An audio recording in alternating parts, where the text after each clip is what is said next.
Hello student, welcome back my new class. तो guys, अगर आप लोग भी क्लास 10वीं में हो और 2026 में बोर्ड एग्जाम देने वाले हैं ना, तो आपके लिए ये वीडियो काफी महत्वपूर्ण है, क्योंकि मैं आज आप लोग को इस वीडियो में बताने वाला हूँ क्लास 10 मैथ का 2026 बोर्ड एग्जाम में आने वाला एक वायरल पेपर। अगर आप लोग इस वायरल पेपर को पूरा पूरा हल करके जाते हैं ना, तो यहाँ से आप लोग को 70 में 70 नंबर पक्का हो जाएगा। देखिए, अगर आप लोग यूपी बोर्ड से पढ़ते हैं ना, तो आप लोग को जो बोर्ड एग्जाम में मार्क आता है, ये 70 मार्क आता है, यानी कि 70 पूर्णांक का पेपर आता है मैथ का।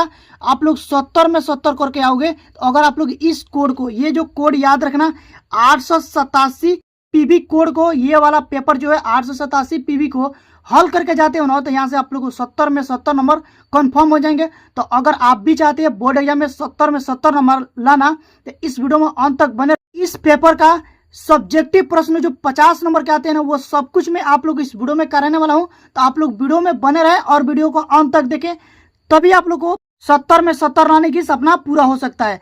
तो आप लोगों को मैं बता दे रहा हूं कि पेपर आप लोग को कैसा आएगा। देखिए, पेपर आप लोग को ऐसा ही सेम आएगा। यहाँ पर आप लोग को अनुक्रमांक लिखना है और यहाँ पर नाम लिखना है, ठीक है। और उसके बाद देखिए, इसमें यह समय कितना रहेगा, 3 घंटे का समय रहता है, 3 घंटा 15 मिनट, जो कि 15 मिनट आप लोग परिचय, देखो यहाँ पर दिया ना नोट में कि प्रारंभ के 15 मिनट परीक्षार्थियों को प्रश्न पत्र पढ़ने के लिए निर्धारित है। और इसके लिए आप लोग देखो 70 पूर्णांक आएंगे। और इसमें देखो 2 खंड रहेंगे। ये देखो, इस प्रश्न पत्र में खंड अ और खंड ब के 2 खंड है, ठीक है। और खंड अ में आप लोग को 20 बहुविकल्पीय प्रश्न आएंगे, जिसका उत्तर आप लोग को ओएमआर शीट पर देना होता है। अब बाकी जो खंड ब आएगा, उसमें आप लोग को 50 नंबर के वर्णनात्मक प्रश्न रहेंगे। वो प्रश्न मैं आप लोग को इस वीडियो में बताने वाला हूँ। बाकी इसका जो खंड अ है, बहुविकल्पीय प्रश्न, वो मैं बता चुका हूँ। अगर आप लोग नहीं देखें तो जाकर के देख लीजिएगा। अब हम लोग आज क्या पढ़ेंगे, इसमें मैं आप लोग को बता दे रहा हूँ। यहाँ से देखिए, खंड ब करके, यहाँ से खंड ब और सेक्शन बी में आएगा 50 नंबर के वर्णनात्मक प्रश्न। और इसमें देखिए, आप लोग को प्रश्न दिया रहेगा कि, ये देखो पहला जो प्रश्न उसमें दिया कि सभी खंड करना है। क्या दिया है कि सभी खंड कीजिए। और इसमें देखिए कितना प्रश्न है, क ख ग घ अंग और च करके, इसमें 6 प्रश्न है। और सारे प्रश्न के जो मार्क है ना, वो 2-2 नंबर के हैं। और टोटल अगर आप लोग ये पहला प्रश्न करते हैं, तो यहाँ से आप लोग को 12 नंबर कंफर्म हो जाएंगे। पहला प्रश्न के लिए मैं दिखा दे रहा हूँ, देखिए 12 नंबर। और इस पहला प्रश्न में 6 प्रश्न है, और ये सारे प्रश्न में आप लोग को इतना आसान तरीके से हल करके बताने वाला हूँ, ठीक है ना, कि आप लोग को एक बार में ही समझ में आ जाएगा। तो बस आप लोग वीडियो में बने रहे और वीडियो को अंत तक देखिए। मैं 100% गारंटी के साथ बोल रहा हूँ, अगर आप लोग इस वीडियो में अंत तक देख लेते हैं, तो आप लोग को मैथ से डर हट जाएगा और आप लोग मैथ में अच्छा स्कोर करके आओगे। तो वीडियो में बने रहिए और वीडियो को अंत तक देखिए। चलिए, अब हम लोग इसको हल करना स्टार्ट करते हैं। तो चलिए गाइस, सबसे पहले क्या करेंगे, सबसे पहले तो हम लोग प्रश्न को अच्छे से पढ़ेंगे। तो इसमें पहला जो प्रश्न है वो दिया कि एक लंबवृत्तीय शंकु की ऊंचाई तथा आधार का व्यास क्रमशः 48 सेंटीमीटर एवं 28 सेंटीमीटर है। शंकु का आयतन ज्ञात कीजिए। इसके लिए आप लोग को क्या, कितने नंबर, 2 नंबर दिए हैं। तो इसको देखिए कैसे करेंगे। सबसे पहले देखिए, यहाँ पर क्या करेंगे, हम सबसे पहले लिखेंगे हल। यहां से लिखेंगे हल, ठीक है। हल लिखने के बाद जो दिया है पहले उसको लिख लेंगे। तो यहां से लिखेंगे दिया है,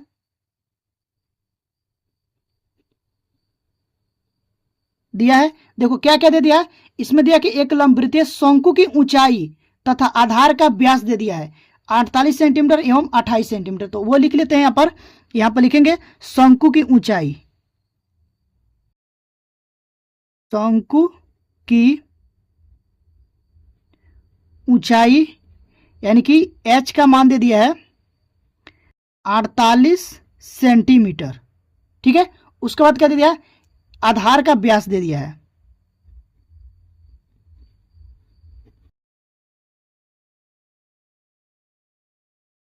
आधार का व्यास यानी कि d का जो मान दे दिया वो दे दिया है 28 सेंटीमीटर। और बोला ज्ञात करने के लिए शंकु का आयतन। हम लोग को क्या ज्ञात करना है, यहां से लिख लेंगे ज्ञात करना है, ज्ञात करना है। शंकु का आयतन ज्ञात करना है। क्या ज्ञात करना है, शंकु का आयतन, शंकु का आयतन, ये हमको निकालना है। तो इसको देखिए कैसे निकालेंगे। सबसे पहले हम लोग यहां पर शंकु का आयतन का जो फॉर्मूला वो लिख लेते हैं। तो यहां से लिखेंगे चूंकि शंकु का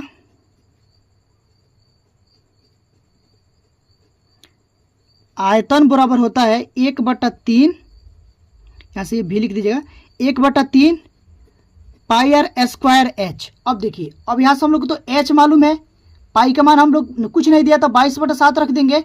लेकिन यहाँ पर देखो आर का मान नहीं मालूम है, आर का मान, तो आर का मान कैसे निकालेंगे वो यहाँ पर देखिएगा।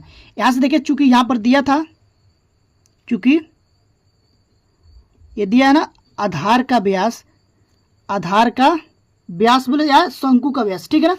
आधार का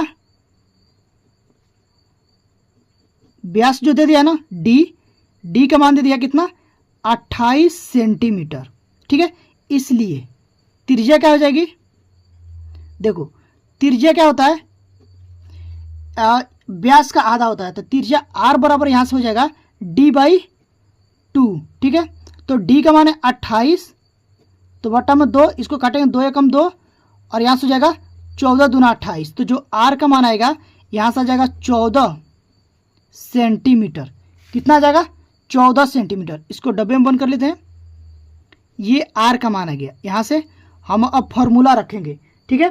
तो देखो फॉर्मूला क्या है, फॉर्मूला दिया है शंकु का आयतन का, यहाँ से लिखेंगे शंकु का आयतन,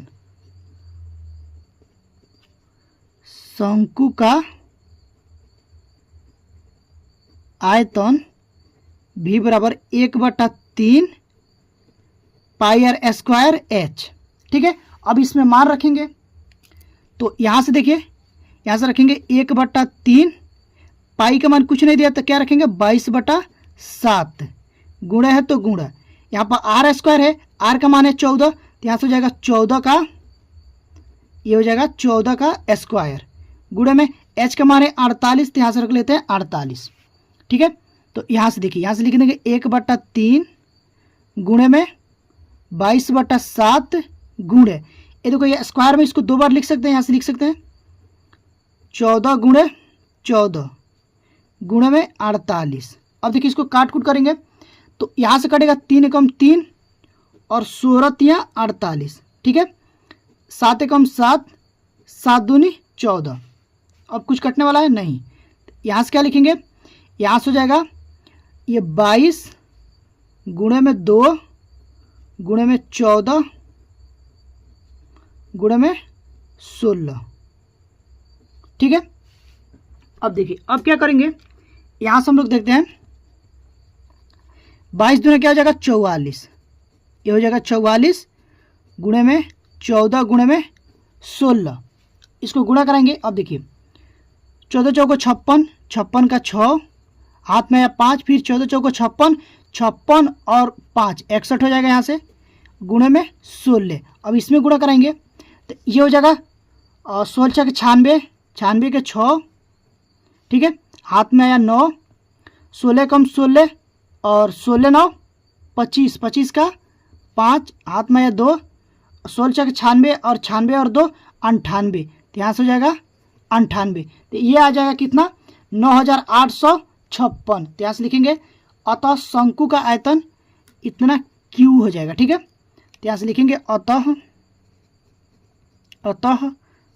शंकु का आयतन, अतः शंकु का आयतन कितना है 9856 सेंटीमीटर क्यू है, ठीक है। और ये हो जाएगा आंसर यहाँ पर। तो आई होप कि आप लोग को ये प्रश्न, पहला प्रश्न जरूर समझ में आएगा, ठीक है। तो देख लीजिए इसको, अगर आप लोग चाहते हैं कॉपी में लिखना तो आप लोग लिख सकते हैं और इसको प्रैक्टिस भी कर सकते हैं, ठीक है। अब हम चलेंगे अगले प्रश्न पर। अब देखिए अगला प्रश्न क्या दिया है, तो इसमें ख नंबर जो प्रश्न है वो बोला कि अभाज्य गुणनखंड विधि द्वारा 96 और 404 का HCF ज्ञात करना है, और इसके लिए भी आप लोग को 2 नंबर मिलेंगे, और ये काफ़ी ईजी है। देखिए इसको कैसे करेंगे, सबसे पहले यहाँ पर लिखना है आप लोग को हल। देखिए सब ये हल करने का फॉर्मेट यही होता है कि सबसे पहले आप लोग को लिखना है हल, ठीक है। हल लिखेंगे, हल लिखने के बाद जो दिया है पहले उसको लिख लेते हैं, तो यहाँ से लिखेंगे दिया है,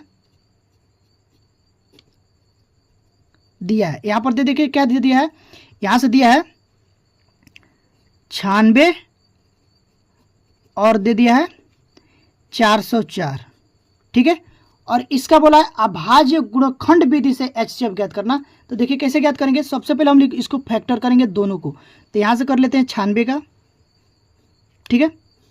तो यहाँ से देखिए 96 का फैक्टर करेंगे तो ये 2 से जाएगा, तो ये हो जाएगा 4 दूनी 8 और 8 दूनी 16। फिर ये 2 से जाएगा, 2 दूनी 4 और 4 दूनी 8। फिर 2 से जाएगा, 2 एकम 2 और 2 दूनी 4। फिर ये 2 से जाएगा तो 6 दूनी 12। फिर 2 से जाएगा, 3 दूनी 6। अब ये जाएगा 3 से, 3 एकम 3, ये हो गया। तो यहाँ से हम लोग क्या देखते हैं, 96 बराबर क्या आ जाएगा, देखिए 96 बराबर, देखो 2 कितने बार है, 1 2 3 4 5 बार, तो इसको 5 बार लिख लेते हैं। तो ये जगह 1 2 2 3 4 और 5, 3 एक बार है तो 3 को भी लिख लेंगे, ठीक है, ये हो गया। उसके बाद देखिए अब ये करेंगे 404 को, 404 को फैक्टर करेंगे तो ये 2 से जाएगा, पहले तो 2 ही से स्टार्ट करते हैं, ठीक है ना। तो 2 से काटेंगे तो ये हो जाएगा 2 एकम 2 0, फिर 2 एकम 2, फिर यहाँ से 2 से जाएगा 2 एकम 2, ठीक है, सॉरी 2 दूनी 4 है तो 2 से 2 बार में जाएगा, तो यहाँ से हो जाएगा 2 एकम 2 0 और 2 एकम 2, ठीक है।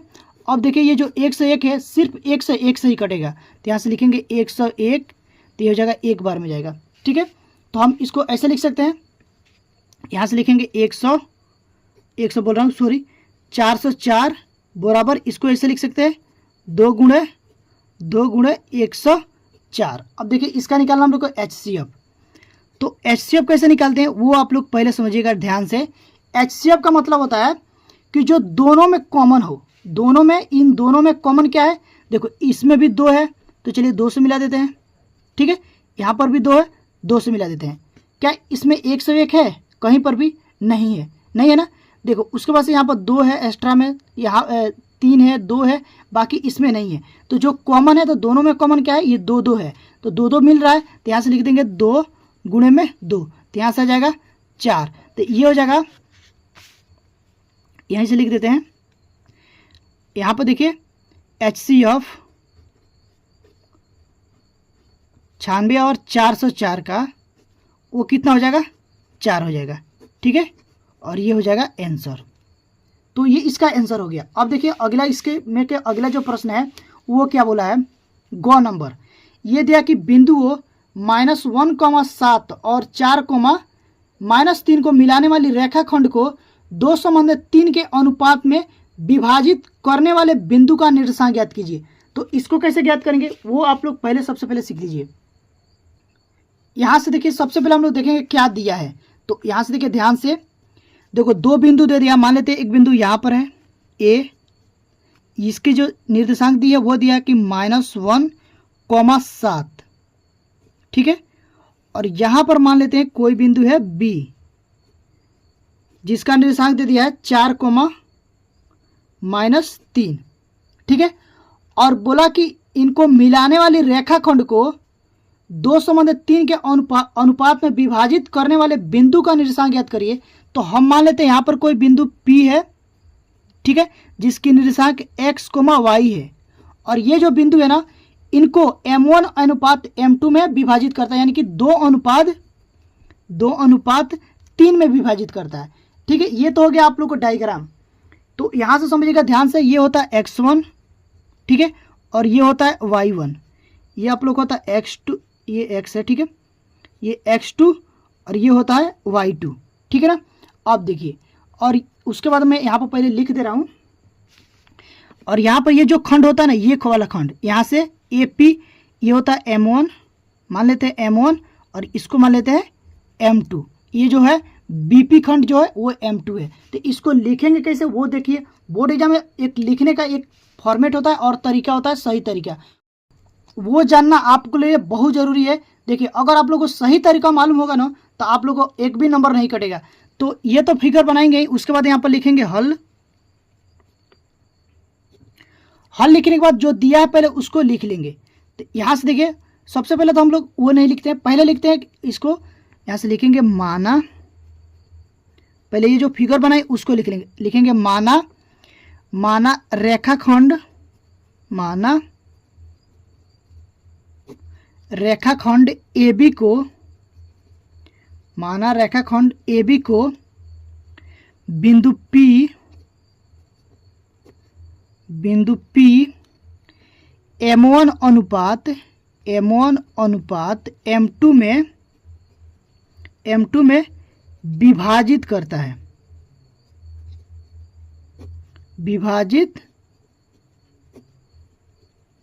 है, या फिर करती है, जिसका निर्देशांक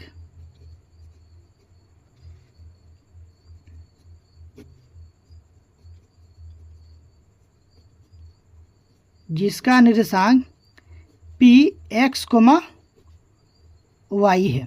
ठीक है, अब देखिए ये है। उसके बाद देखिए अब हम लोग चलेंगे विभाजन सूत्र से, इसमें लगाएंगे विभाजन सूत्र। यहाँ से लिखेंगे विभाजन सूत्र से,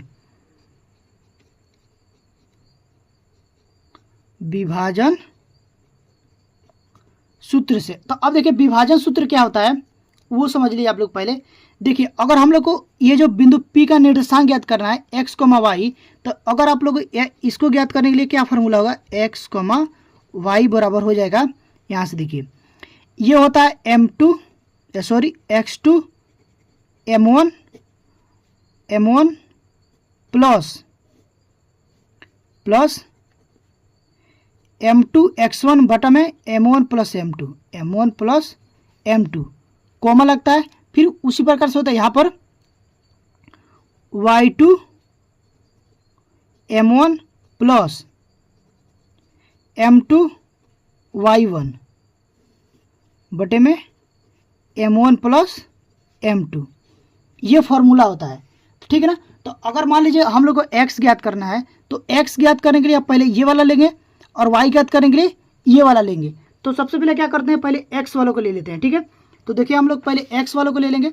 तो मान लीजिए अगर हम लोग को x पहले निकालना है, तो x के लिए ये वाला फार्मूला लेंगे, x2 m1 plus m2 x1 बटे में m1 प्लस m2। ठीक है, तो अब देखिए यहाँ से मान रखेंगे।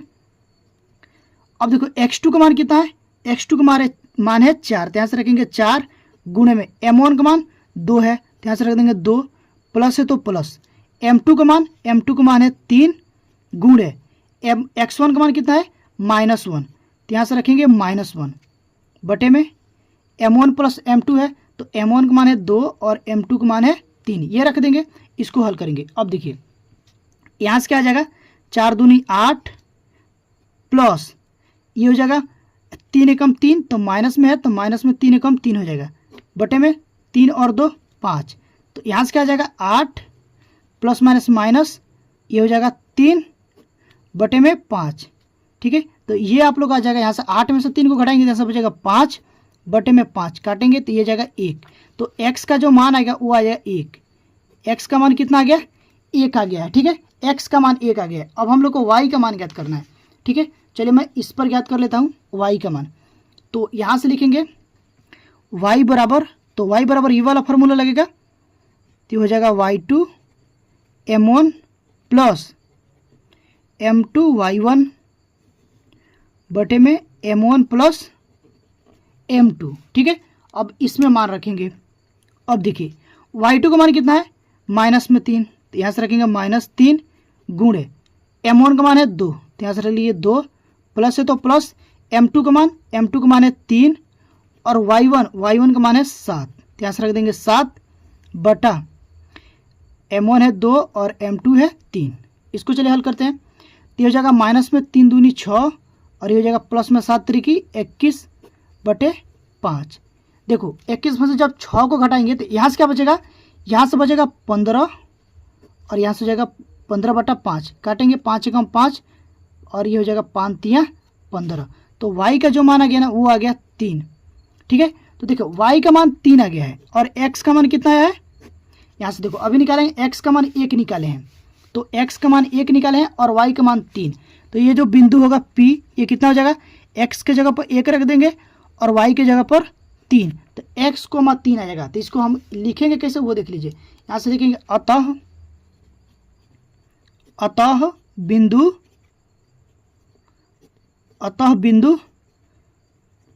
P का निर्देशांक कितना है 1,3 है।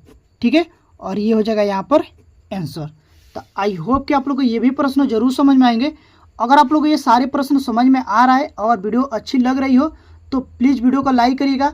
चैनल पर पहली बार आए हैं तो चैनल को सब्सक्राइब करके साथ ही साथ बेल आइकन को भी प्रेस कर दीजिएगा, ताकि आने वाला वीडियो का नोटिफिकेशन आप लोग के पास टाइम पर पहुँचती रहे और आप लोग की तैयारी इसी तरह से अच्छे से होती रहे। ठीक है, तो चलिए गाइज अब हम लोग चलते हैं अगले वाले प्रश्न पर। तो देखिए इसमें जो अगला जो प्रश्न है वो क्या दिया है, अगला प्रश्न दे दिया है कि यदि साइन अल्फा बराबर 1/2 और कॉस बीटा बराबर 1/2 हो तो अल्फा प्लस बीटा का मान ज्ञात कीजिए। और इसके लिए भी आप लोगों को 2 ही नंबर मिलेंगे, ठीक है ना। तो देखिए इसको कैसे करेंगे, इसको हल करने के लिए सबसे आसान तरीका मैं आप लोगों को बता रहा हूँ। देखिए सबसे पहले क्या करेंगे, यहाँ से हम लोग लिखेंगे हल लिखने के बाद जो दिया है पहले उसको लिख लेंगे। तो यहाँ से लिखेंगे दिया है, क्या क्या दे दिया है, यहाँ से दे दिया साइन अल्फा बराबर 1/2 दे दिया है, और क्या दे दिया है, और दे दिया है कॉस बीटा बराबर 1/2 दे दिया है। और ज्ञात क्या करने के लिए बोला कि अल्फा प्लस बीटा का मान ज्ञात करना है। तो इसको देखिए कैसे ज्ञात करेंगे, ये जो दिया था यहाँ से रखेंगे साइन अल्फा बराबर 1/2। तो इसको हम लोग ऐसे लिख सकते हैं, साइन अल्फा बराबर साइन 30 डिग्री, क्योंकि साइन 30 डिग्री का मान होता है, यहाँ से मैं लिख दे रहा हूँ, चूंकि साइन 30 डिग्री बराबर 1/2 होता है, और कॉस 60 डिग्री बराबर 1/2 होता है। ठीक है ना, ये आप लोगों को ध्यान रखना है। तो यहाँ से हम लोग ये लिख सकते हैं। तो देखो ये साइन से साइन कैंसिल हो गया, यहाँ से क्या बचा है, यहाँ से बचा है अल्फा बराबर 30 डिग्री, इसको मान लेंगे समीकरण नंबर 1। ठीक है, उसके बाद देखिए क्या करेंगे, यहाँ पर जो दिया था कॉस बीटा, यहाँ से दिया था कॉस बीटा बराबर 1/2। तो इसको ऐसे लिख सकते हैं, कॉस बीटा बराबर कॉस 60 डिग्री लिख सकते हैं ना। तो देखो यहाँ से कॉस कैंसिल हो गया, तो यहाँ से बीटा का जो मान आ गया वो कितना आ गया, 60 डिग्री। ठीक है, इसको रखेंगे समीकरण नंबर 2 मान लेंगे। अब देखिए क्या करेंगे, समीकरण 1 और समीकरण 2 को जोड़ेंगे तो अल्फा प्लस बीटा का मान आ जाएगा। तो यहाँ से लिखेंगे, यहाँ से साइड में यहाँ पर लिख लेते हैं, समीकरण 1 तथा समीकरण 2 को जोड़ने पर, समीकरण 1 तथा समीकरण नंबर 2 को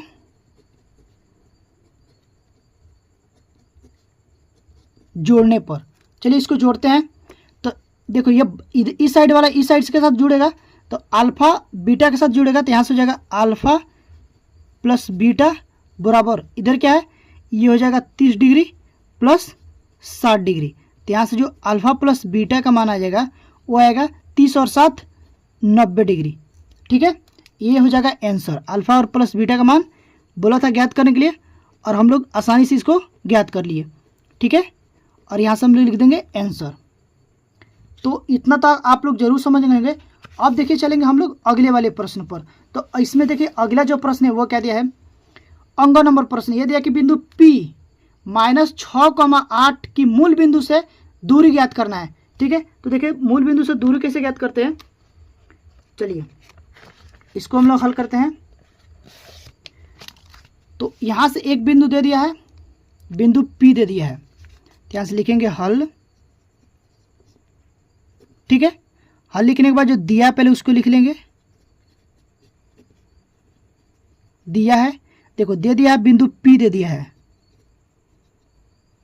बिंदु P जो दे दिया है वो दिया है -6,8। ठीक है, और यहाँ से हम लोग मान लेते हैं, माना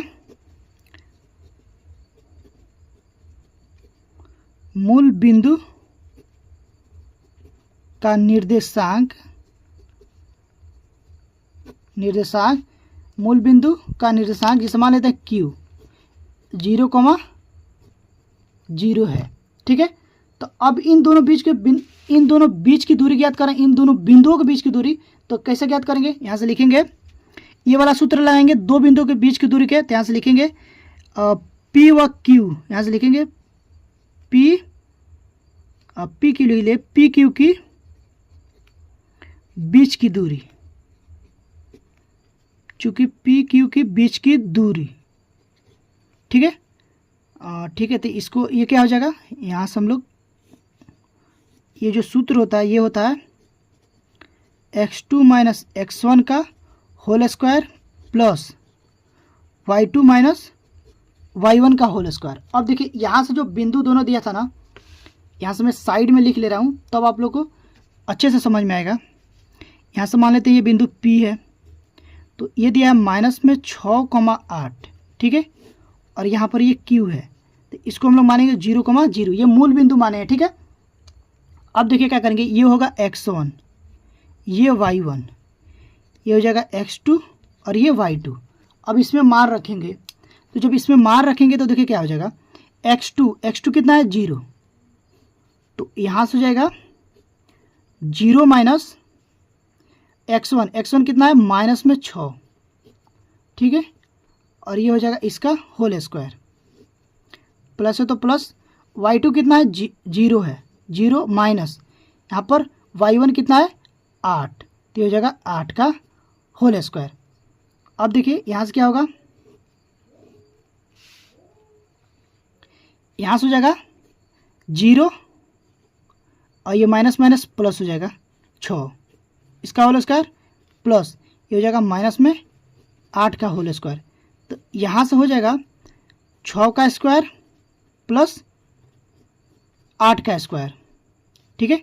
इसको देखिए, इसको स्क्वायर करेंगे तो यहाँ से जाएगा 6 का स्क्वायर 36 प्लस 8 का स्क्वायर 64, 8/64, ठीक है ना। तो यहाँ से हो जाएगा 36 और 64 को जब जोड़ेंगे तो यहाँ से आएगा 100, ठीक है। तो 100 को हम लोग ऐसे लिख सकते हैं 10 × 10। तो देखिए ये दो संख्या जब अंडर रूट का अंदर रहता है और सेम संख्या रहता है ना, तो एक संख्या बाहर आ जाता है, ठीक है। तो यह जाएगा 10, अब कुछ नहीं दिया था, मात्रक इसका लिख देंगे 10 मात्रक। तो यहाँ से देखो बिंदु P व Q की दूरी क्या हो जाएगी, यहाँ से लिखेंगे P व Q की बीच की दूरी, P व Q के लिख दीजिएगा, के बीच की दूरी, ये हो जाएगा 10 मात्रक, ठीक है, और यहाँ से ये हो जाएगा आंसर। तो आई होप कि आप लोगों को ये भी प्रश्न जरूर समझ में आएंगे।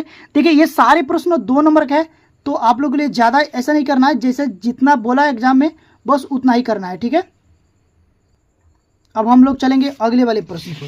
तो इसमें क्या देखिए, जो अगला प्रश्न दिया है वो क्या दे दिया है, उसको भी अच्छे से पढ़ते हैं और उसके बाद इसको भी हल करेंगे, ठीक है।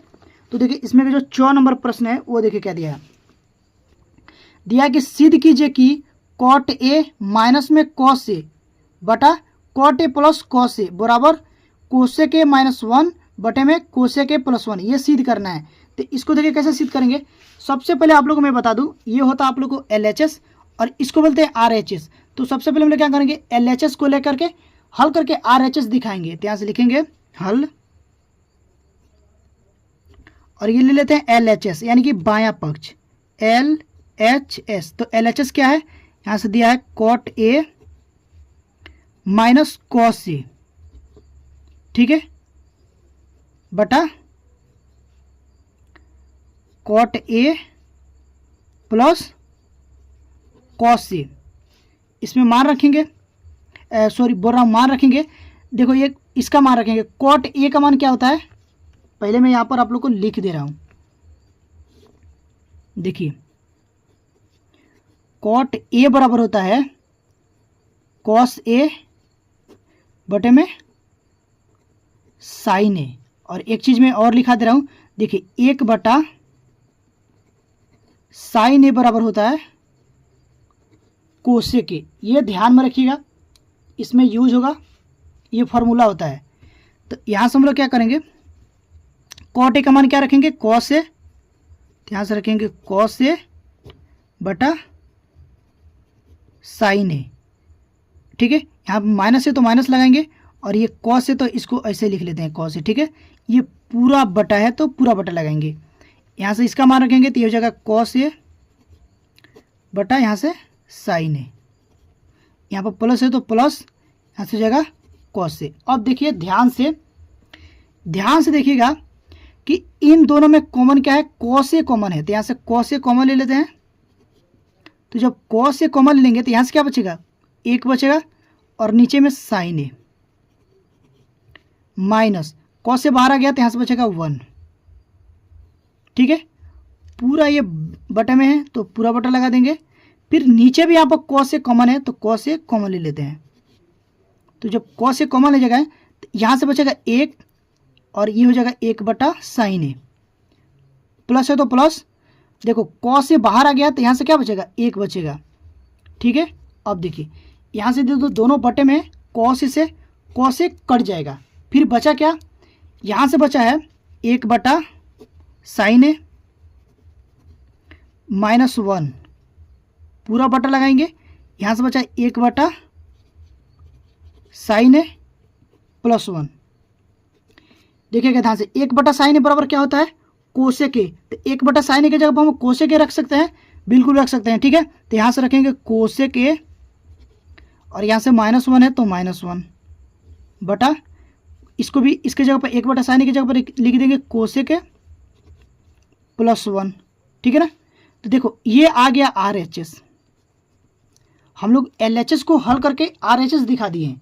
देखिए RHS यहाँ पर कितना था, यही लाना था, कोसेक ए -1 और कोसेक ए प्लस 1। तो यहाँ से भी आ गया है कोसेक ए -1 बटे कोसेक ए प्लस 1। तो यहाँ से लिखेंगे चूंकि LHS बराबर RHS, हैंस प्रूव्ड। इसको हिंदी में बोलते हैं इत्ति सिद्धम।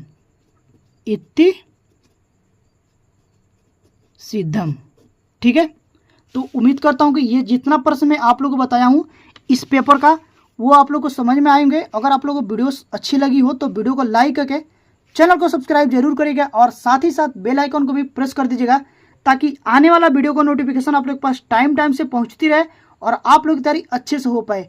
तो गाइज अभी के लिए बस इतना ही, मिलते हैं इसी तरह की नेक्स्ट वीडियो में, तब तक के लिए थैंक यू फॉर वॉचिंग।